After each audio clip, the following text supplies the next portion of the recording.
بسم اللہ الرحمن الرحیم۔ ذکر الصحابہ رضی اللہ تعالی عنہ۔ سیدنا حضرت ابو جندل رضی اللہ تعالی عنہ وہ اپنے باپ کی قید سے کسی طرح چھوٹ گئے اور اس مقام پہ پہنچے جہاں مشرکوں میں اور مسلمانوں میں صلح کا معاہدہ لکھا جا رہا تھا۔ یہ بات ہے صلح حدیبیہ کی۔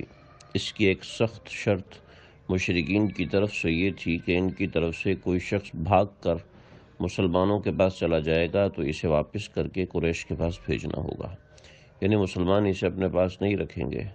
اگر وہ ایسا کریں گے تو یہ معاہدے کی خلاف ورزی ہوگی، جبکہ مسلمانوں کی طرف سے مکہ کا کوئی شخص بھاگ کر اگر ان کی طرف آیا تو وہ اسے واپس نہیں کریں گے۔ مسلمانوں کو اس شرط پر بہت حیرت ہوئی اور بہت عجیب لگی۔ ان کا خیال تھا کہ یہ شرط تسلیم نہیں کرنا چاہتے۔ ابھی اس شرط پر بات چیت جاری تھی کہ یہ صاحب باپ کی قید سے نکل کر کسی طرح عین اس مقام پر پہنچے جہاں یہ معاہدہ لکھا جا رہا تھا۔ آتے ہی وہ پکارے کہ مسلمانوں دیکھو، اسلام لانے کے جرم میں میرے والد نے میری کیا حالت کی ہے۔ کیا تم اپنے بھائی کو اس مصیبت سے نجات نہیں دلاؤ گے؟ ان کی خستہ حالت دیکھ کر مسلمان ہل کے رہ گئے اور بے چین ہو گئے۔ دوسری طرف مشرکین بول اٹھے، اے محمد صلی اللہ علیہ وسلم، اس صلح نامے پر دستخط ہم اسی صورت کریں گے جب آپ اس سر پھرے کو ہمارے حوالے کر دیں گے۔ ان کی بات کے جواب میں نبی اکرم صلی اللہ علیہ وسلم نے ارشاد فرمایا، بھائی یہ شرط تو ابھی لکھی بھی نہیں گئی، ابھی تو اس پر بات ہو رہی ہے، ابو جندل پر یہ شرط کیسے عائد ہوگی؟ مشرکین نے فوراً کہا، کچھ بھی ہو، جب تک ابو جندل کو ہمارے حوالے نہیں کیا جائے گا ہم کسی شرط پر صلح نہیں کریں گے۔ نبی اکرم صلی اللہ علیہ وسلم نے انہیں سمجھانے کی بہت کوشش کی لیکن وہ کسی طرح نہ مانے۔ آخر کار آپ نے مشرکین کی شرط مان لی اور فرمایا، اچھا تم ابو جندل کو اپنے ساتھ لے جاؤ۔ ابو جندل یہ سن کر رونے لگے، پکار کر بولے، مسلمانوں، آپ لوگ ایک مسلمان کو پھر مشرکین کے حوالے کر رہے ہیں تاکہ وہ اس پر ظلم و ستم کا بازار پھر سے گرم کر سکیں۔ میرے جسم پر ان کی مار کے ان گنت نشانات تو تم دیکھ لو۔ ان کی فریاد سن کر حضرت عمر بہت متاثر ہوئے۔ انہوں نے نبی اکرم صلی اللہ علیہ وسلم سے عرض کیا، اللہ کے رسول، آپ پیغمبر برحق نہیں ہیں؟ آپ نے فرمایا، میں پیغمبر برحق ہوں۔ تو حضرت عمر نے پھر پوچھا، کیا ہم حق پر اور ہمارے دشمن باطل پر نہیں؟ آپ نے جواب میں فرمایا، بے شک ہیں۔ تو اب سیدنا عمر فاروق نے عرض کیا، تو پھر ہم دب کر صلح کیوں کریں؟ تو نبی اکرم صلی اللہ علیہ وسلم نے ارشاد فرمایا، اے عمر، میں اللہ کا رسول ہوں، اس کے حکم کی نافرمانی نہیں کر سکتا، وہی میرا حامی و ناصر ہے۔ حضرت عمر یہ جواب سن کر خاموش ہو گئے۔ اب حضرت ابو جندل نے کہا، کیا آپ مجھے اس لیے قریش کے حوالے کر رہے ہیں کہ وہ مجھے دین حق سے پھیر دیں؟ تو جواب میں آپ نے فرمایا، ابو جندل صبر کرو، نتیجہ بہت جلد تمہارے سامنے آ جائے گا۔ اللہ تمہارے اور تمہارے دوسرے مظلوم مسلمانوں کے لیے کوئی راستہ پیدا کر دے گا۔ چنانچہ ابو جندل کو اسی طرح زنجیروں میں باندھ کر قریش کے حوالے کر دیا گیا۔ صلح نامے پر دستخط ہو گئے۔ نبی اکرم صلی اللہ علیہ وسلم اپنے صحابہ کے ساتھ واپس مدینہ آ گئے۔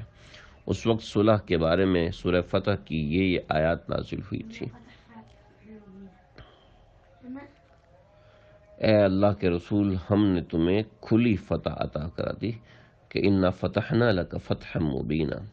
دراصل اس صلح کے نتیجے میں آئندہ جو کامیابی مسلمانوں کو حاصل ہونے والی تھیں، اللہ نے اس ارشاد میں ان کی خبر دی تھی، کیونکہ اکثر صحابہ یہ خیال کر رہے تھے کہ انہوں نے دب کر صلح کی ہے۔ نبی کریم صلی اللہ علیہ وسلم مدینہ منورہ واپس تشریف لائے تو بنو ثقیف کے ایک مظلوم مسلمان حضرت ابو بصیر کسی طرح کفار کے چنگل سے چھوٹ کر مدینہ آ گئے۔ مشرکین نے معاہدے کی روح سے واپسی کے لیے 2 آدمی بھیجے۔ آپ نے صلح نامے کے مطابق ابو بصیر کو ان کے حوالے کر دیا۔ راستے میں ابو بصیر نے ان میں سے ایک کو قتل کر دیا، دوسرا بھاگ کر مدینہ آ گیا۔ اس نے سارا واقعہ سنایا۔ اتنے میں ابو بصیر بھی آ گئے اور آتے ہی کہنے لگے، اے اللہ کے رسول، اللہ نے آپ کو اپنی ذمہ داری سے فارغ کر دیا ہے، کیونکہ معاہدے کے مطابق آپ نے مجھے ان کے حوالے کر دیا۔ اب یہ الگ بات ہے کہ اللہ نے مجھے ان کے چنگل سے نجات دی۔ نبی اکرم صلی اللہ علیہ وسلم نے صحابہ کرام سے فرمایا، اگر اس شخص کو کچھ ساتھی اور مل جائیں تو یہ جنگ کے شعلے بھڑکا سکتا ہے۔ ابو بصیر رضی اللہ تعالیٰ عنہ سمجھ گئے کہ نبی کریم صلی اللہ علیہ وسلم انہیں پھر مکہ والوں کے حوالے کرنے کا ارادہ رکھتے ہیں۔ چنانچہ وہ چپکے سے واپس ہو لیے مدینہ منورہ کے ساحلی مقامات کی طرف نکل گئے۔ مکہ معظمہ سے شام جانے والے تجارتی راستے پر ایک مقام پر انہوں نے اپنا ٹھکانہ بنایا۔ چند دن کے بعد ابو جندل بھی کسی طرح مشرکین کی چنگل سے نکل بھاگے، ابو بصیر کے پاس پہنچ گئے۔ اس طرح کچھ اور مسلمان بھی قریش مکہ سے بچ کر وہاں آ گئے۔ رفتہ رفتہ ابو بصیر رضی اللہ تعالیٰ عنہ کے گرد کافی مسلمان جمع ہوئے۔ اب ان کی ایک طاقت بن گئی۔ انہوں نے قریش کے تجارتی قافلوں پر چھاپے مارنے شروع کیے۔ پھر تو یہ سلسلہ اتنا بڑا کہ قریش کے لیے کوئی تجارتی قافلہ بھیجنا مشکل ہو گیا۔ تجارت کے بغیر یہ لوگ بیکار تھے، ان کی معاشرتی زندگی خطرے میں پڑ گئی۔ آخر سب سر جوڑ کر بیٹھے اور اس نتیجے پہ پہنچے کہ سب مسلمانوں کو واپس نہ کرنے کی شرط کی وجہ سے ہوا ہے۔ جب تک یہ شرط باقی ہے، ان کے قبضے سے نکل جانے والے مسلمان قریش کے تجارتی قافلوں کے لیے خطرہ بنے رہیں گے۔ بہتر یہی ہے کہ یہ شرط ختم کر دی جائے۔ چنانچہ انہوں نے نبی کریم صلی اللہ علیہ وسلم کی خدمت میں قاصد بھیج کر درخواست کی، آپ کو صلہ رحمی اور اللہ کا واسطہ اس شرط کو منسوخ کر دیں۔ ابو بصیر، ابو جندل اور ان کے ساتھی اپنے پاس بلا لیں۔ آئندہ جو مسلمان بھاگ جائے گا وہ آزاد ہے، آپ اسے واپس کرنے کے پابند نہیں ہوں گے۔ نبی کریم صلی اللہ علیہ وسلم نے قریش کی درخواست کو منظور کیا۔ آپ نے ان حضرات کو ایک خط بھیجا۔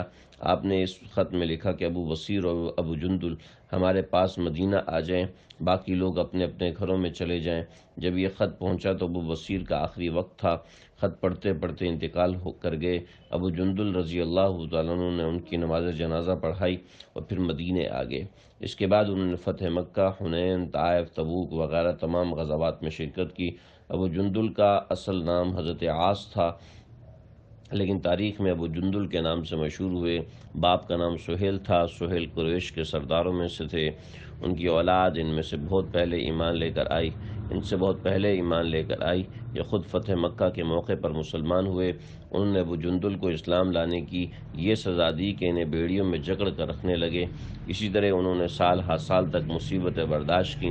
نبی کریم صلی اللہ علیہ وسلم کے وصال تک ابو جندل رضی اللہ تعالیٰ عنہ مدینہ ہی میں رہے۔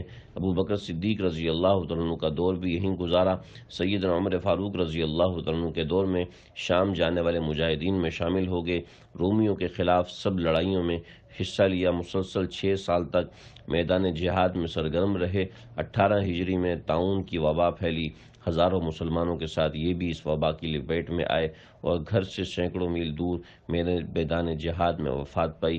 اللہ تعالیٰ ان پر ہزارہا رحمت نازل فرمائے، آمین۔